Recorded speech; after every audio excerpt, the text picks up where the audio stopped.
Hello and welcome to another Sky Sports Fantasy Football preview. This week we're looking ahead to Game Week 19, and of course the big news that everyone is talking about is that Erling Haaland looks like he's picked up a bit of an injury, and we don't know whether he's going to be playing at the weekend or if he's going to be out long term. So this is going to be the main focus of this video. We'll look at a lot of the transfers and stuff relating to Erling Haaland, and then we'll take a look at some of the fixture gains based on if he's going to play on Saturday against Crystal Palace, and then maybe what happens if he doesn't. So of course we do want to know if we want to be using transfers and stuff. Obviously we all ideally don't want to have to use transfers, but if he's going to be out for a significant period of time, unfortunately we are just going to have to go for that. So we are going to take a look at the usual things that we always do. The average remaining transfers is what starts us off, and we aren't really looking at too much so far. Obviously this came out on Friday, and every the top 10, top 100, top 1000, top 5000, every single thing has went down about one transfer since last week,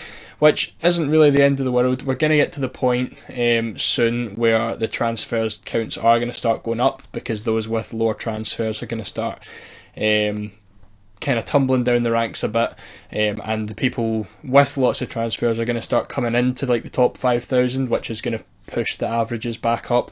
But the top 5000 right now still averaging out at 23 transfers, so if you're outside the top 1000 and you've got over 30 transfers, there still is nothing really to worry about in terms of your overall ranking. But again, not too much change so far. I imagine when we start to get Haaland news and stuff later on in the week, we will see a big decrease on this one.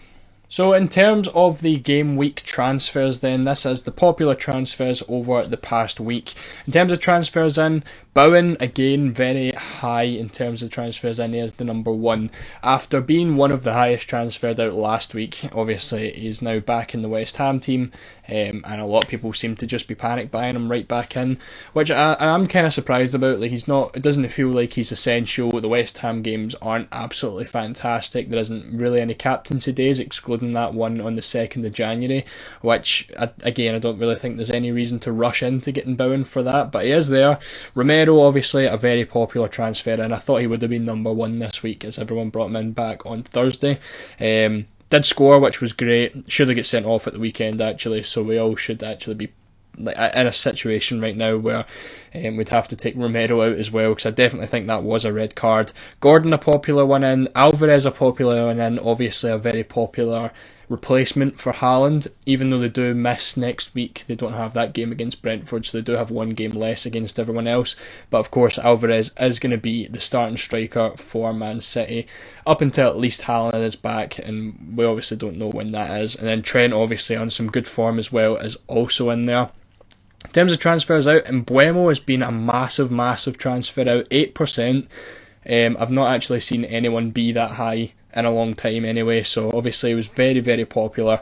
Obviously picked up an injury, had to come off, and he is one of the most popular transfers out. So I imagine that's where you're getting the likes of Gordon and Bowen in there. People wanting to go for other midfielders at a similar price seem to be popular Mbuemo replacements. Haaland, again, obviously we don't really know what's going to happen with him. I personally still have him in both my teams, hoping that he is going to play on Saturday, but again we will look into more intricacies with what to do in terms of his transfer. Nick Pope as well, still being transferred out after his injury. Trippier is suspended for the next game, also a popular transfer out, obviously picking up his 5 yellows. And then Matty Cash as well, just not really performing as well as he did at the start of the season, so it makes sense why he is there. Talking about my rank, just below me, a big green arrows for me, which is good. We are starting to catch back up again. Transfer count's not looking as good. We are down to 31 and 30 transfers, which isn't ideal, obviously with Haaland still to come out as well if his injury is going to be longer term. But rank wise, 7k and 8k is a lot better than I was doing. I think I've halved my rank in the last 2 or 3 weeks, which is great. And then weekly points and stuff was really good as well. So let's take a look at the actual ranks over the whole game. So in terms of game-wide ranks then, we are looking at 1,553 points for rank 1. And again, if you're sitting about the top 1,000, top 5,000, we are looking at about 200 odd points, 250 points away from number 1 spot. You've got to remember that number 1 spot is still sitting on about like 5 transfers probably. So again, nothing really too much to worry about. We don't like to spend too much time on this section here. It's really just to give you a view. So if you're really looking to see what kind of rank you are compared to the other ranks in the game, feel free to pause this part, but we are going to take a look at some captaincies now. Okay, so this week we do have 2 single game days coming up, and of course I'm basing this off of the fact that Haaland isn't going to play. We did have some news and stuff about him that it looks like it's just a stress on the bone with his foot, which is the kind of injury that he's going to be having. A couple extra things as well. I think someone posted that Haaland's dad, brother and sister all in their FPL mini league all took him out last week. Do with that what you will. It seems to be a lot of people thinking it's going to be a long-term injury because of that reasoning, but again, you can't really make any final decisions based on that. So we are basing the fact off that Haaland could miss this game. Obviously, you would captain him on Saturday if he is guaranteed to play, but we don't know that yet, so I have went for different players. Friday, of course, Son is going to be the best captain. He's playing against Nottingham Forest, who do have a good record at home, so it could be one of those games that don't really go as well as you would hope, but hopefully we do still get a goal from Son if possible. But he is a very, very standout captain for Spurs on that day. Could also have Romero there, but I do think Forest will score, being at home and again having a very good record at home, so I would be going with Son over Romero in that situation. On Saturday, we obviously are missing out on Haaland, which makes there no real obvious captaincy choice there on Saturday. There isn't a lot of big games, big teams playing. I've went for Isak. Obviously Callum Wilson is now back, which is not good news for those of us who own Isak. He might end up playing if Isak plays the Champions League game tomorrow, but we will see. I think it is the early kick-off though, which is good to know. But Isak, for me, I think against Fulham is going to be the best captaincy. There is a debate that you could possibly go for a Chelsea player there if you own one. Someone like Thiago Silva is possible. I think they could maybe keep a clean sheet against Sheffield. However, Chelsea just don't look that great right now, so I do think I prefer Isak on that day. On Sunday, I think it's not really an obvious captain, but Salah at home against Man United. He always seems to score in that game, so again, I think I would be going for him. Again, you could possibly go for someone like Saka against Brighton, maybe Watkins against Brentford. We do have the Champions League news out for Arsenal as well, and Saka isn't going to be playing, which means we're going to get a fully rested Saka on Sunday against Brighton. So if you wanted the differential captain, there is an option there to do so. Then Thursday I went for Gross. I don't think there's any better captaincy on that day. I think it's easily a day you could skip. You don't really know which way it's going to be, with it being a Palace away game, a Palace at home game. They are kind of difficult to beat at home, but I do think Gross, with the backups of passing, shots, tackles, etc., is going to be the best captain. And of course he could pick up some assists and goals like he has been doing recently. Obviously, if you get Lewis Dunk, another good captaincy, you are going to be guaranteed at least 10 points from him with the passes added on, so I do think he could be quite good as well. But let's take a look at some transfers now. Okay, so now is where we get into the interesting stuff. We are looking for possible routes to getting out Haaland and some ways you can get him back in, which we'll look at when we look at the spreadsheet. But these are my favourite transfers if you are having to take Haaland out this week. Number 1 goes to Solanke. I do think with his fixtures, you can see them on the right hand side with Luton, Forest, Fulham, and then obviously Spurs after, but you are getting those fixtures. And he is in some great form as well, Solanke, right now. Technically, if Haaland isn't going to play on Saturday, you're getting a 3-for-0 with Haaland's next game being Everton on the 27th. So I think that one just makes sense. Obviously, you want to hold Haaland as much as possible if you're trying to save your transfers. Sometimes moves just have to happen. And I think if you're looking at 3-for-0 with 2 home games for Solanke as well against Luton and Fulham, you've kind of just got to go for that. I think that does look like a very good move. And then if you always wanted, after the Fulham game, you could move Solanke back onto Haaland, and then you have Everton and Sheffield for Haaland, and then you miss out in the Spurs game for Solanke. I do think that one looks quite good. My next option I think is Gross, as you can cover the captaincy. A lot of people are looking to skip that game against Palace, and I think it just kind of gives you an option to move back onto that captain. I think going for Gross, you wouldn't want to take Gross back out for Haaland later on, because you do have the captaincy covered against West Ham as well on the 2nd of January. I've messed up the date there with the West Ham game, but 2nd of January that is. And you get 2 captaincies out of him. He does have less fixtures, obviously he's only got 2 up until Boxing Day, which is why I think it makes sense just to hold Gross right through. But if you've got like someone like if another injury pops up or something, then you can go straight back onto Haaland. But you are saving 3.8 million going on to Gross. So if you have someone who's about 9 million or higher, you can move them back out to Haaland later on, when the Everton and Sheffield fixtures come back. This is obviously assuming that Haaland is going to be back for there. We don't have concrete news on whether he will be or not. Hopefully he is, because that's kind of like a season breaker if a lot of people don't move back onto Everton and Sheffield, because he could easily get a lot of goals in those games, which we know. And then I went for Chelsea. I've just stuck the Chelsea badge right in here, because Chelsea, it's really difficult to pick a good Chelsea player right now, but I do think the Chelsea guys could cover a lot of the days where you would captain Haaland. Again, I will look at this when we look at the spreadsheet in a minute, but I do think going for a Chelsea player covers the days where Haaland, if he is injured out to the overhaul, we are going to need to look for captaincy replacements for him, and I think Chelsea do have the kind of best days and the best games on the days where Haaland would normally be the captain, if that makes sense. But the likes of Palmer has picked up his 4th yellow card, so we're 1 game away from suspension for him. Sterling has picked up his 4th yellow card, 1 game away from suspension. Thiago Silva just missed the last game, so we don't know if he's going to play every single game. And who else is there, to be honest? James has just picked up an injury, can't go for him. Rob Sanchez has just picked up an injury, we don't have any more news on that. So for me, I think Nkunku would be absolutely fantastic if he could come back this weekend. I don't think he will. I think he is still training. If he's back this weekend, I actually would heavily consider moving Haaland onto Nkunku, getting the captaincy against Wolves as well. That would definitely be one, but if Nkunku isn't back this weekend, it does complicate things a little bit more. So hopefully we can get some more news on that. But let's take a look at the spreadsheet quick, and I'll kind of explain things in more detail.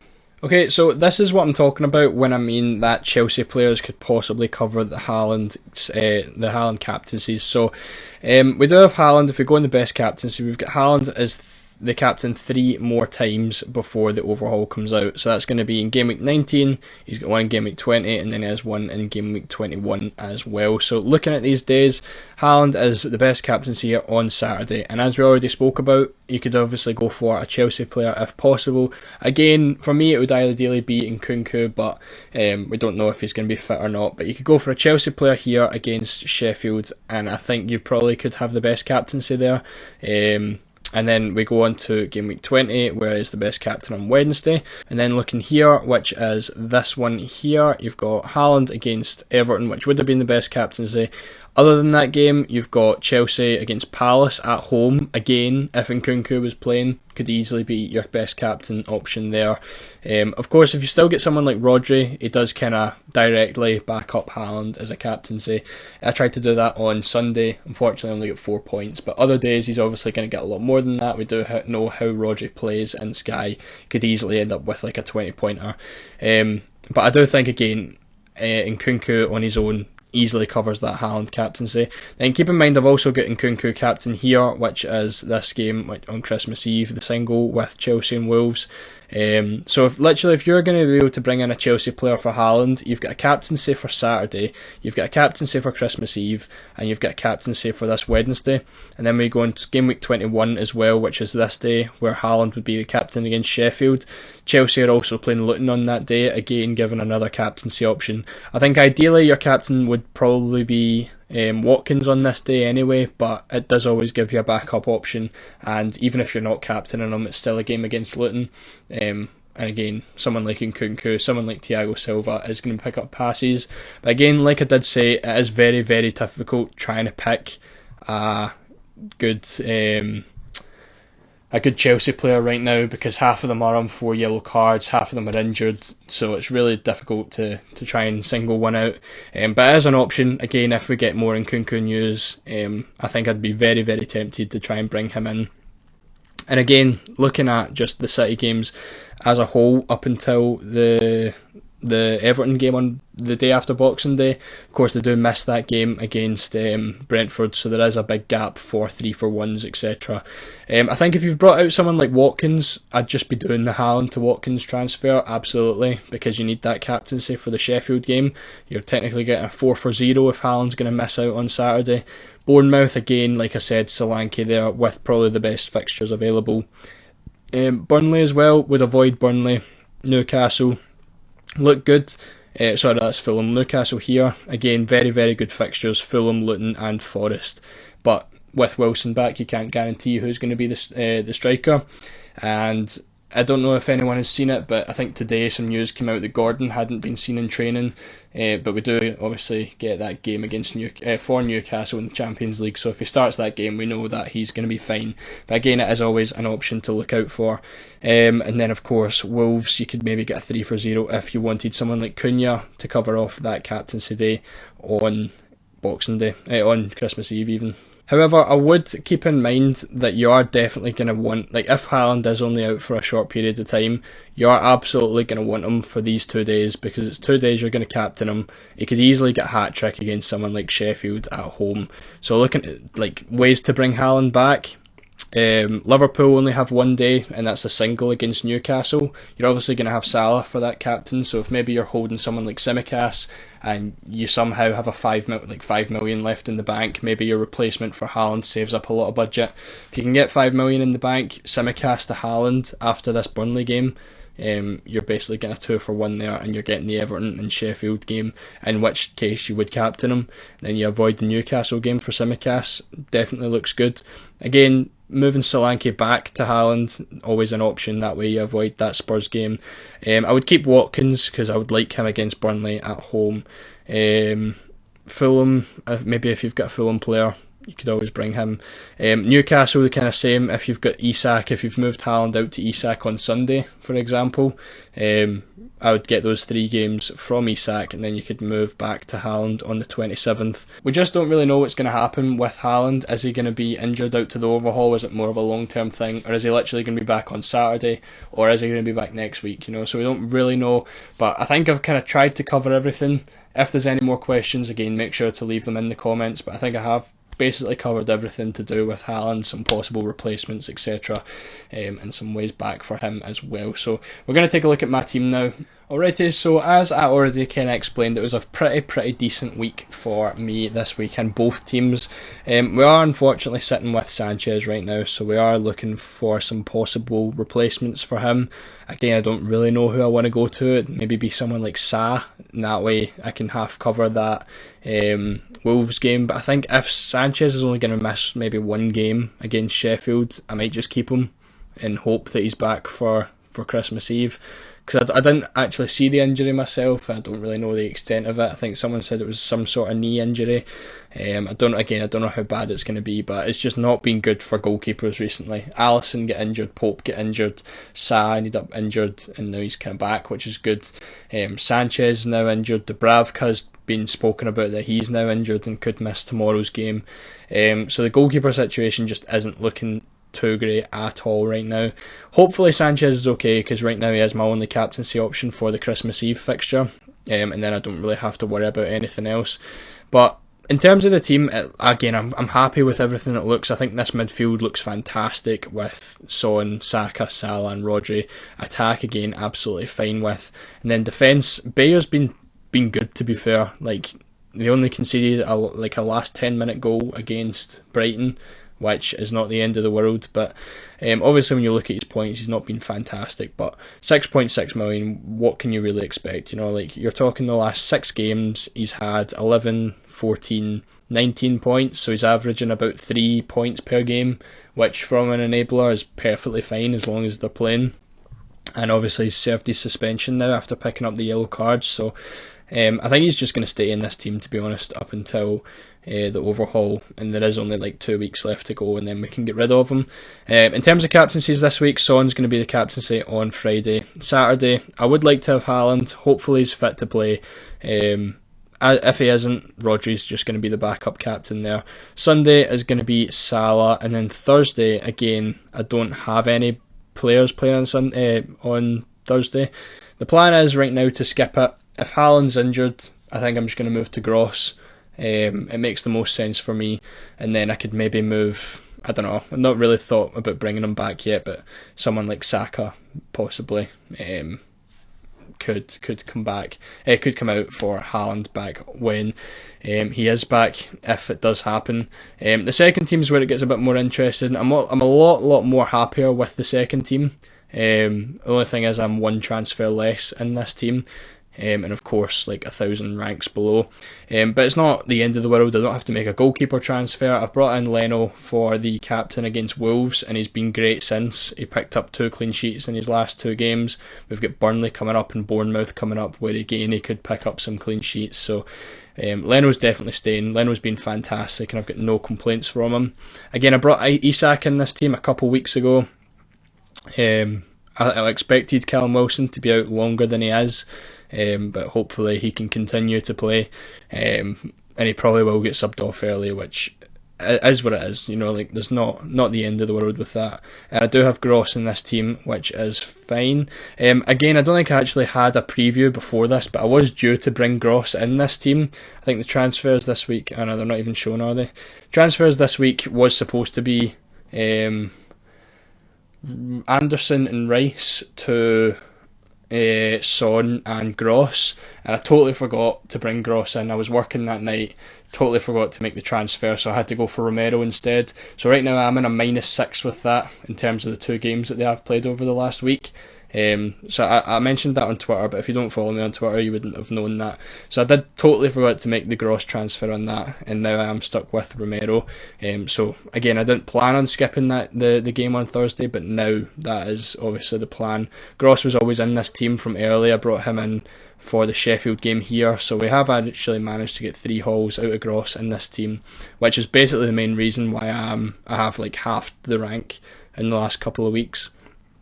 But again, for captaincy wise, it's going to be Son again. Saturday, I'm going to go with Isak. We do see if he is going to be starting. If Isak doesn't start, then it's going to be Rodri, and then I would rather have Isak because I think he could score in that game. Sunday's captain again, it's just going to be Salah. Could maybe go for someone like Watkins if I wanted to gamble, but Salah is the obvious pick there, and of course we do have Gross for Thursday. So I think from now until the overhaul, I really think this second team is going to overtake the first team. I'm not actually that far behind in terms of the leaderboard. Like I'm literally 8 points less in this second team, and I don't see the need to make any transfers outside of Haaland if he is injured. So Haaland comes out. I think I would maybe do Haaland to, I don't know, maybe Solanke, but then I would want Haaland back. So this is maybe the team where I'd consider keeping Haaland no matter really what happens, but I don't know, I'd need to think more about it. I was mainly really looking at the first team, knowing that I have to get Gross in for the 2 captaincy days, but this team looks great. Captaincies are covered. Maybe I could look at again like Nkunku if he's back, but a Chelsea player is maybe the option for Haaland here in this team. But again, like I'm only on 30. I'd ideally not want to make any more transfers from now until the overhaul in this team. But if he's out, it kind of has to be done, and there's not really much else you can do about it. I try to remember what the transfers were in this team. I don't actually know if I made any this week. I would have got Son and Romero in this team as well. I think I would have had Anderson and... Oh no, so I made 3 transfers in this team. So I get Dunk out for Isak. That was always planned. I get Saka out for Son, and I get Anderson out for Romero. So I think I did speak about doing those transfers in last week's Game Week preview anyway. So no surprises in this team. But again, I do think this team still looks good. The first team still looks okay. It is just the situation with the injuries, and if any more injuries come in, we're going to have to try and deal with them. But that's the way I'm looking right now with that team. Hopefully any of your Haaland questions have kind of been sorted with the previous sections a little bit. If not, again, just leave it in the comments and I'll answer them as soon as I see them. But that is going to wrap up this video. Of course, we do have the Q&A as well on Thursday, so any more questions, feel free to leave them down on Twitter on Wednesday night when I put the tweet out asking for some questions, and I'll get them answered on Thursday's video. So thank you all so much for watching. If you enjoyed, make sure to leave a like and subscribe, and I will see you all in the next video.